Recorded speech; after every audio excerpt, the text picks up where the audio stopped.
Shalom, saudara yang kasih Tuhan Yesus Kristus. Sangat bersukacita ketika kita kembali berjumpa di dalam program Bible Study CK7 yang sungguh sangat memberkati kita. Khususnya mengenai pengenalan akan Allah lewat pembelajaran firman-firman Tuhan. Nah, saudara ingat, 2 pertemuan terakhir ini, kemarin kita membahas tentang rangkuman pertama Kitab Keluaran yang menjelaskan tentang kehidupan orang Israel di Mesir sebagai budak selama 400 tahun. Lalu rangkuman yang kedua, bagaimana orang Israel setelah keluar dari Mesir, Tuhan taruh di padang gurun sebagai tempat latihan mereka untuk menjadi anak Allah, umat pilihan yang akan masuk ke tanah perjanjian, yaitu di padang gurun. Jadi rangkuman pertama tentang bangsa Israel di Mesir, lalu rangkuman yang kedua bagaimana mereka ada di padang gurun, dan rangkuman yang ketiga Kitab Keluaran atau yang terakhir ini bagaimana orang Israel ada di wilayah Gunung Sinai sampai nanti mereka mendirikan kemah suci. Nah, rangkuman yang ketiga ini berbicara tentang Allah memberikan hukum-hukumnya. Allah memberikan ketetapan-ketetapan bagi bangsa Israel. Namun sebelum kita lebih jauh belajar untuk rangkuman yang ketiga ini, mari kita hampiri Tuhan. Kosongkan bejana kita, supaya Tuhan memenuhi dengan kasih-Nya, dengan firman-Nya, dengan kebaikan-Nya. Kita sembah Dia, saudara. Haleluya, Yesus. Terima kasih Tuhan. Terima kasih Rajaku atas anugerah-Mu, atas kebaikan-Mu, atas kasih setia-Mu Tuhan.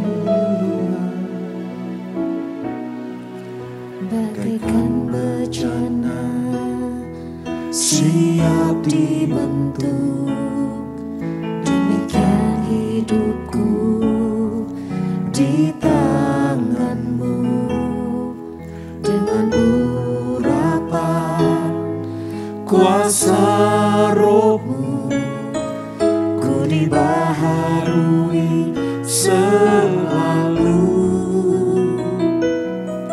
Jadikanku Allah dalam rumah-Mu, inilah hidupku di tangan-Mu. Bentuklah seturut kehendak-Mu, pakailah sesuai rencana-Mu.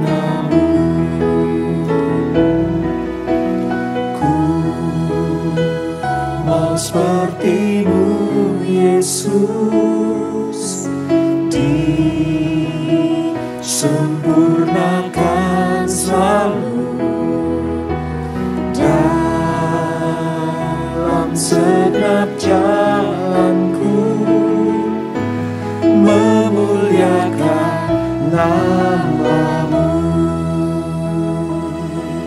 Yesus, terima kasih Tuhan. Bagaikan bejana siap dibentuk, demikian hidupku di tangan-Mu. Dengan urapan kuasa Roh-Mu, ku dibaharui selalu.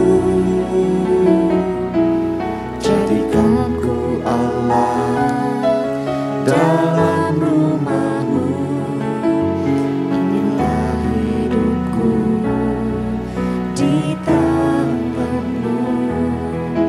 Bentuklah seturut kehendak-Mu, pakailah sesuai rencana-Mu.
di sepanjang hidup kami, di sepanjang perjalanan ini kami mau tetap memuliakan Engkau. Terima kasih Tuhan. Apapun yang terjadi, Kau tetap Allah kami. Apapun yang terjadi, Kau tetap Tuhan kami. Ku sembah Engkau Yesus, hanya Engkau Allah di hidupku. Tiada yang lain, hanya Kau, hanya Engkau Tuhan selamanya. Kau tetap Allah walau dunia semua bergoncang, tak tergoyahkan. Kau tetap Allah. Ku sembah Engkau Yesus, hanya Engkau Allah di hidupku. Tiada yang lain, hanya Kau, hanya Engkau Tuhan selamanya. Kau tetap Allah walau dunia semua bergoncang, tak tergoyahkan. Kau tetap Allah. Kau tetap Allah. Kau tetap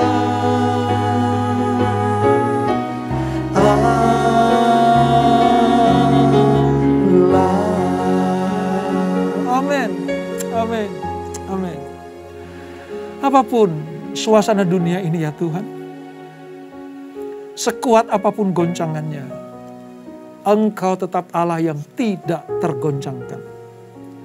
Dan kami bersyukur sebagai umat-Mu, kami ada di dalam kerajaan yang kuat, tidak tergoncangkan oleh suasana dunia seperti apapun. Itulah sebabnya pujian kami, nyanyian kami, penyembahan kami hanya kepada Engkau satu-satunya Allah yang sungguh kuat, Allah yang hidup, Allah yang mengatasi segala sesuatu, Allah yang tidak dapat dikalahkan dengan apapun juga, Allah yang tetap setia ada mendampingi anak-anaknya. Terima kasih Bapa. Kami akan melanjutkan pembelajaran kami dalam rangkuman kitab Keluaran yang ketiga ini. Biarlah kami mengerti apa maksud Tuhan untuk dapat kami lakukan sebagai anak-anak perjanjian dan mendapatkan apa yang dijanjikan Tuhan. Urapi kami Tuhan, urapi hamba-Mu menyampaikan pesan-pesan ini. Di dalam nama Yesus, yang siap belajar, mari sama-sama kita katakan, amin. Baik saudara, rangkuman terakhir dari kitab Keluaran, kita akan belajar bagaimana bangsa Israel itu ada di wilayah Gunung Sinai. Ya, wilayah Gunung Sinai. Ada apa di Gunung Sinai? Dan apa yang Tuhan nyatakan kepada bangsa Israel di Gunung Sinai? Itu gambaran bagaimana Tuhan memberikan hukum-hukumnya kepada kita semuanya sebagai umat perjanjian Allah. Nah, dari pasal 19 sampai 40 Itu isinya tentang peraturan-peraturan Allah, pengarahan-pengarahan Allah di Gunung Sinai kepada bangsa Israel. Nah, perjanjian Allah dengan orang Israel di Gunung Sinai itu meliputi pengarahan tentang persiapan, ya, bagaimana Musa akan memimpin, bukan hanya mengeluarkan bangsa Israel dari Mesir, tapi juga akan menyampaikan hukum-hukum Allah kepada bangsa Israel. Lalu yang kedua, belajar atau berbicara tentang 10 hukum sebagai landasan hidup perjanjian. 2 loh batu yang Allah berikan kepada bangsa Israel lewat Musa, itulah yang menjadi landasan atas kehidupan, baik kerohanian maupun landasan moralitas bagi bangsa pilihan ini. Yang ketiga, isinya tentang peraturan atau perlindungan hubungan antara Allah dengan umat perjanjian. Antara anak perjanjian satu dengan yang lain. Bagaimana menjalin hubungan antara sesama bangsa Israel, umat pilihan Allah. Lalu yang keempat, isinya tentang janji-janji mengenai tanah perjanjian yang akan diberikan kepada mereka. Sama persis perjanjian Allah yang dinyatakan kepada Abraham, Ishak, dan Yakub.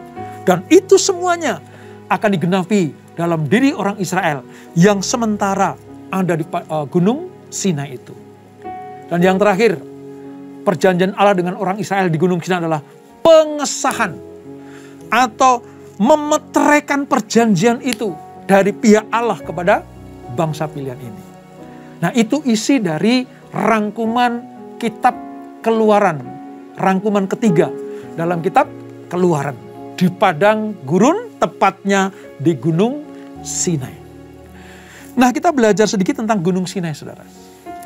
Gunung Sinai ini di dalam kitab Ulangan disebut sebagai Gunung Horeb. Jadi kalau menyebut kitab Gunung Sinai artinya Gunung Horeb. Atau kalau bangsa Israel menyebutnya sebagai Jebel Musa. Jebel Musa atau Gunung Musa. Sebab memang disitulah Musa yang secara kental sekali turun naik, ya, mendapatkan pewahyuan hukum-hukum Allah di gunung ini. Makanya terkenal sebagai Gunung Musa. Nah, peristiwa di Gunung Sinai ini, saudara, itu adalah ketika bangsa Israel sudah melewati wilayah Mara dan Elim. Di mana orang Israel setelah berjalan keluar dari Mesir, dari Goshen itu, kira-kira 3 bulan lamanya. 3 bulan lamanya mereka berjalan, sampailah mereka di Gunung Musa. Atau di Gunung Horeb, Gunung Sinai ini. Mereka berkemah ya di dataran, di bawah Gunung Sinai. Di kaki Gunung Sinai.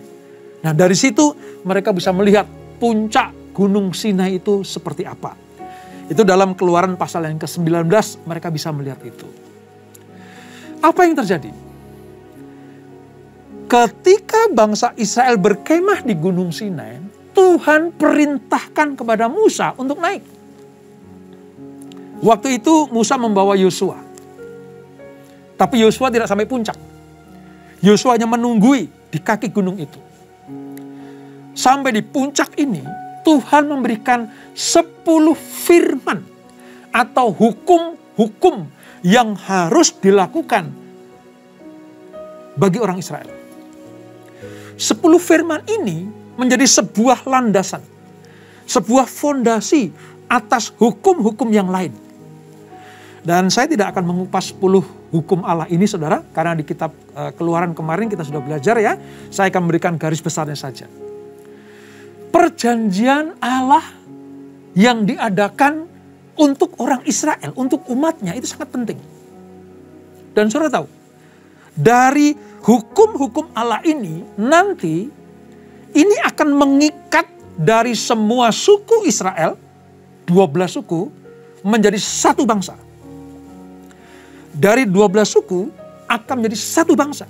Mereka diikat oleh hukum-hukum Allah yang termeterai di dalam 10 firman Allah itu. Mereka juga akan ditempa oleh Allah menjadi satu umat yang akan menyembah, beribadah, memuji, melayani hanya kepada satu Allah. Camkan baik-baik saudara. Di Gunung Sinai inilah Israel yang 12 suku akan dipersatukan lewat hukum-hukum Allah. Dan mereka akan diajarkan bagaimana menjadi umat Allah yang menyembah, memuji, beribadah, membawa korban-korban hanya kepada satu Allah. Makanya dalam hukum itu ada yang mengatakan jangan ada ilah lain. Seperti bangsa-bangsa lain yang memiliki berhala-berhala banyak. Seperti suku-suku bangsa lain yang memiliki sembahan banyak. Lewat 10 firman Allah itu, mereka diajarkan hanya ada satu Allah. Echad itu artinya satu. Ya, Adonai Elohenu, Adonai Echad. Itu artinya Allah Tuhan yang satu. Itu credo atau perkataan iman yang disampaikan Allah kepada bangsa Israel supaya tidak menyembah Allah lain. Ini maksudnya saudara. Nah, lebih jauh lagi saudara. Di dalam aturan-aturan kerohanian bangsa Israel itu diatur oleh Allah. Diberikan Allah kepada orang Israel di Gunung Sinai. Sebagai gambaran saudara, saya memberikan pengertian seperti ini. Satu-satunya bangsa di dunia ini yang seluruh kehidupannya diatur oleh Tuhan langsung, itu hanya bangsa Israel. Bagaimana cara beribadah, bagaimana cara membuat tempat suci di mana tempat itu akan menjadi tempat pertemuan antara umat dengan Allah.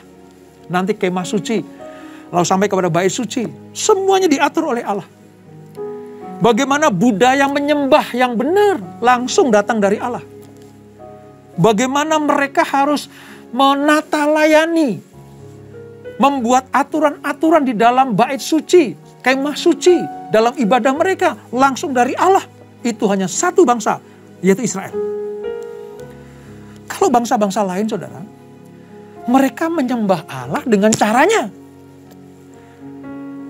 Mereka berusaha untuk menyenangkan Allah dengan cara-caranya. Mereka mengira-ira, oh kira-kira Tuhan suka dengan yang ini. Mereka menduga-duga, oh kira-kira menyenangkan Tuhan. Dugaan mereka, caranya seperti ini. Oh mungkin Tuhan suka dengan pengorbanan seperti ini. Itu bangsa lain. Tapi di dunia ini hanya ada satu bangsa. Di mana seluruh aturan, seluruh hukum, semua tata tertib, entah hidup hubungannya dengan Allah atau sesama, diatur oleh Tuhan. Dan itu hanya bangsa Israel. Dan saudara tahu, semua hukum itu, semua aturan itu diberikan Allah kepada bangsa Israel. Dimulai dari Gunung Sinai. Makanya sebenarnya kehidupan bangsa Israel tidak bisa lepas dari perjanjian Allah di Gunung Sinai. Ya. Kita pelajari kemarin bagaimana pengarahan tentang kemah suci. Itu di pasal 25 sampai 27. Bagaimana menetapkan tempat kudus yang dikhususkan Tuhan. Supaya Tuhan tinggal di situ, bertemu dengan umatnya. Bagaimana 2 loh batu diukir Tuhan yang pertama itu. Nanti yang kedua baru ditulis oleh Musa. Ya. Itu di Gunung Sinai. Itu tentang kemah suci yang nanti akan menjadi bait suci atau bait Allah di Yerusalem. Maketnya, ukurannya, ya, bentuknya, posisinya, semuanya diberikan Allah di Gunung Sinai. Berikutnya, pengarahan tentang imam. Orang-orang yang bertugas di dalam kemah suci atau bait Allah. Itu pasal 28 sampai 31. Di situ disebutkan kayak keimaman Harun dan anak-anaknya ditetapkan di Gunung Sinai. Tetapi juga peristiwa bagaimana bangsa Israel berdosa. Itu aja di kaki Gunung Sinai. Ya. Tentang apa? Dosa penyembahan berhala. Anak lembu emas. Di mana berkat yang diterima bangsa Israel ketika mereka keluar dari Mesir. Mendapatkan perhiasan yang banyak. Emas, perhiasan itu bukannya untuk persediaan mereka, untuk bekal mereka. Tapi dilebur jadi satu. Menjadi sesembahan yang berupa lembu emas. Saudara tahu? Di Gunung Sinai juga terjadi sebuah pengkhianatan yang serius.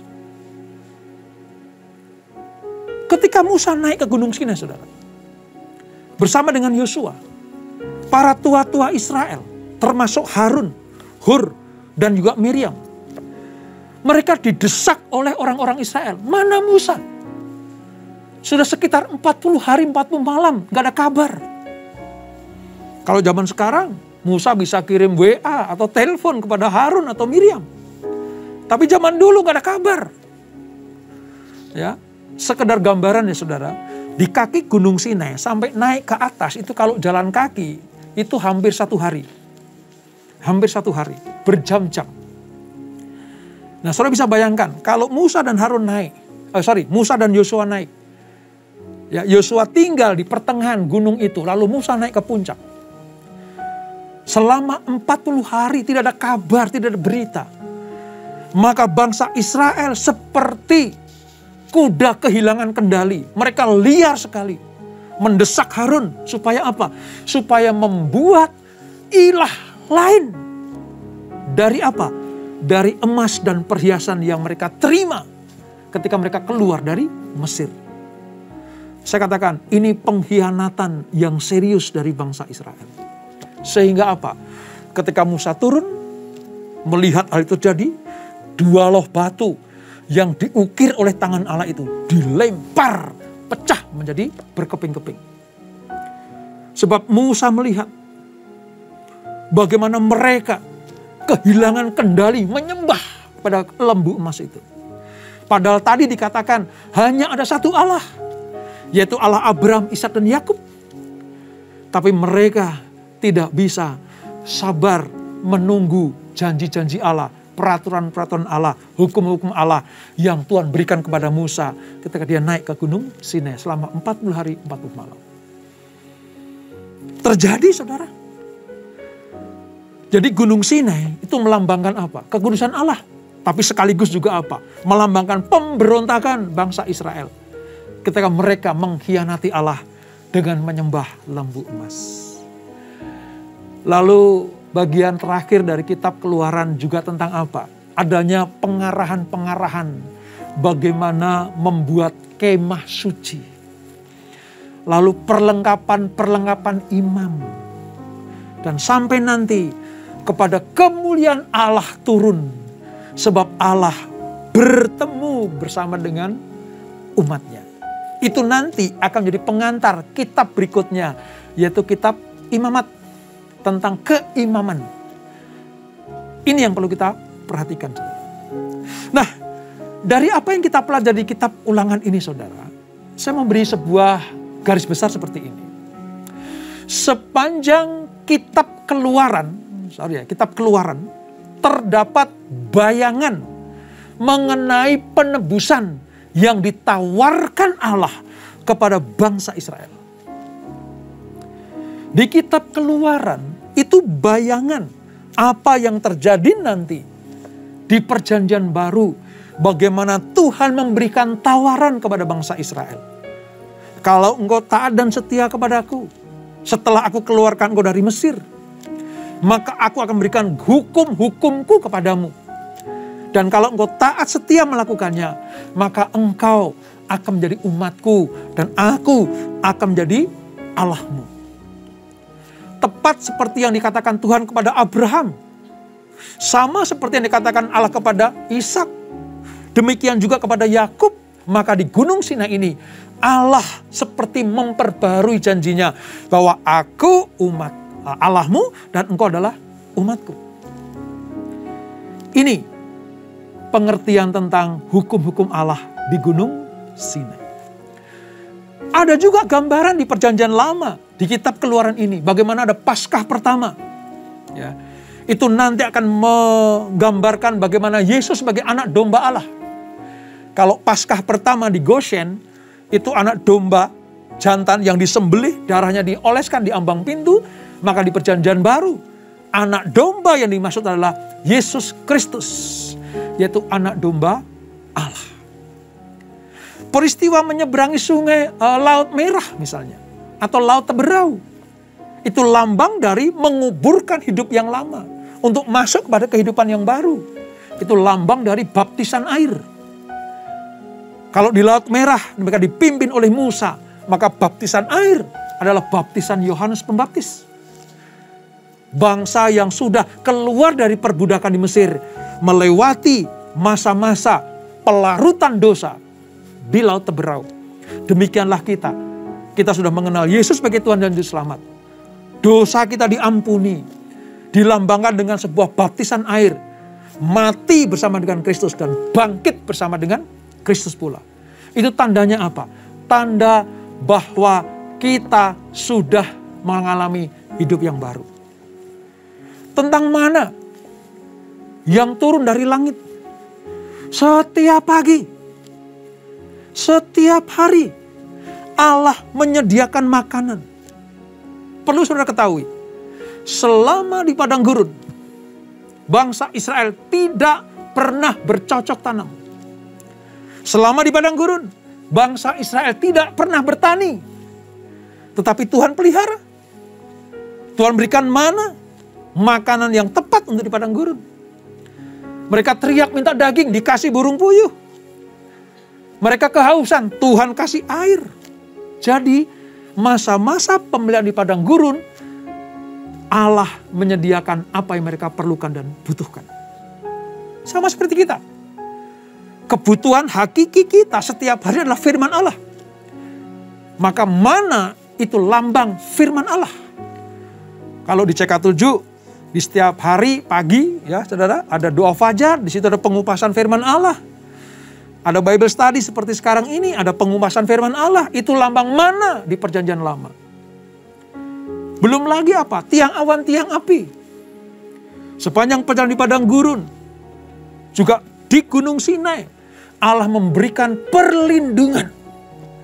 Kalau siang dikasih tiang awan supaya mereka tidak kepanasan. Kalau malam dikasih tiang api supaya ada terang dan ada kehangatan kasih Allah. Coba lihat saudara. Sekalipun mereka ada di padang gurun, Allah tidak pernah meninggalkan. Dibuktikan dengan apa? Adanya kemah suci. Tempat hadirat Allah ada. Tempat umat bertemu dengan Tuhan. Tempat Allah menyatakan kasih-Nya. Di mana Allah berdiam diri di tengah-tengah umatnya. Dan bukan hanya kehadirannya, tapi juga pemeliharaannya.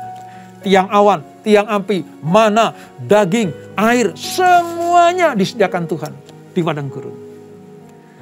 Dan kalau kita pelajari kitab Keluaran ini dari pasal 1 sampai 40, itu tentang rencana keselamatan Allah bagi umat Israel. Dikeluarkan dari Mesir, masuk ke padang gurun, diberikan hukum-hukumnya di Gunung Sinai, lalu masuk ke tanah perjanjian. Itu lambang justifikasi, sanctifikasi, dan glorifikasi yang Tuhan sediakan untuk umat perjanjian. Bukankah saudara dan saya adalah umat perjanjian? Lewat Yesus Kristus, kita diberikan jalan keselamatan. Diberikan keselamatan yang mutlak kepada kita. Setelah kita percaya kepadanya, Tuhan izinkan ada di padang gurun, sanctifikasi. Jalani dengan setia dan taat. Di tengah padang gurun itu, Tuhan berikan hukum-hukumnya, peraturan-peraturannya, supaya kita disebut sebagai anak-anak perjanjian. Dan kalau kita lulus, saudara, kita lulus di padang gurun, karena mengikuti aran-aran Tuhan, kita layak masuk ke Yerusalem yang baru, yaitu surga yang mulia. Dan itulah rangkuman kitab Keluaran. Kita berdoa. Bapa di surga, terima kasih. Kami sudah mendapatkan pengertian tentang kitab Keluaran dari pasal 1 sampai 40. Dan malam hari ini adalah rangkuman yang ketiga. Bagaimana Tuhan memberikan hukum-hukumnya, peraturan-peraturan, ketetapan-ketetapan Allah yang akan menjadi soko guru atau fondasi bagi bangsa Israel untuk menata hidupnya. Bagaimana mereka beribadah kepada Allah, bagaimana mereka memuji Tuhan, bagaimana mereka memberikan korban-korban kepada Tuhan, dan bagaimana mereka menjalin hubungan satu dengan yang lain. Semuanya diberikan Tuhan di Gunung Sinai itu. Seperti Tuhan melakukannya kepada bangsa Israel pada waktu itu, demikianlah pada saat ini di masa perjanjian baru. Tuhan juga menyelamatkan kami dari perbudakan dosa lewat salib Kristus. Ketika kami diselamatkan karena kami percaya, mengaku Tuhan Yesus sebagai Tuhan dan Juru Selamat, maka sejak saat itu kami disebut sebagai umat perjanjian. Sebelum masuk tanah yang penuh dengan susu dan madu, yaitu surga yang mulia, ada saintifikasi yang harus kami lakukan, yaitu padang gurun kehidupan kami. Di tengah-tengah itu Tuhan memberikan arah-arahan kepada kami. Setiap pagi Tuhan berikan firman Tuhan, seperti Tuhan memberikan mana surgawi kepada bangsa Israel. Setiap siang Tuhan berikan tiang awan kepada bangsa Israel di padang gurun. Demikianlah Tuhan memberikan perlindungan buat kami semuanya. Baik siang dan malam, Tuhan selalu ada bersama dengan kami. Tuhan memberikan air, Tuhan memberikan daging, Tuhan memberikan seluruh apa yang mereka butuhkan. Demikianlah di masa-masa perjanjian ini, perjanjian baru ini, kami dipelihara Tuhan dengan luar biasa. Sesungguhnya tidak ada alasan untuk kami takut kepada dunia ini. Seperti yang kami pujikan tadi, walaupun dunia bergoncang, walaupun langit akan runtuh, tetapi kami punya Tuhan yang tidak tergoncangkan. Terima kasih Bapak. Berkati anak-anak-Mu yang sudah menyelesaikan kitab Keluaran. Mereka tahu sekarang kami ada dalam perlindungan Tuhan. Berkati keluarga demi keluarga. Berkati kesehatan anak-anak-Mu. Berkati pendidikan anak-anak-Mu. Berkati pekerjaan bisnis anak-anak-Mu. Berkati pelayanan kami semuanya. Kami percaya kami tetap aman di dalam perlindungan Tuhan. Di masa-masa sulit, di masa-masa penuh ancaman dari dunia ini, kami tetap akan tampil sebagai pemenang. Sebab Tuhan menyertai kami. Terima kasih Bapak. Hamba-Mu berhenti, tapi Roh Kudus yang akan menerjemahkan sempurna luar biasa. Sekarang terimalah berkat kasih anugerah dari Allah Bapa yang berlimpah-limpah di dalam Anak-Nya yang tunggal Tuhan Yesus Kristus. Dan persekutuan yang manis dalam Roh Kudus menyertai kita semuanya. Mulai malam hari ini sampai Maranatha. Tuhan Yesus datang untuk yang kedua kali. Menjemput kita semuanya. Dibawa masuk dalam rumah Bapa yang kekal. Menikmati kemuliaan. Sampai selama-lamanya. Di dalam nama Yesus. Haleluya. Amin. Tuhan Yesus memberkati.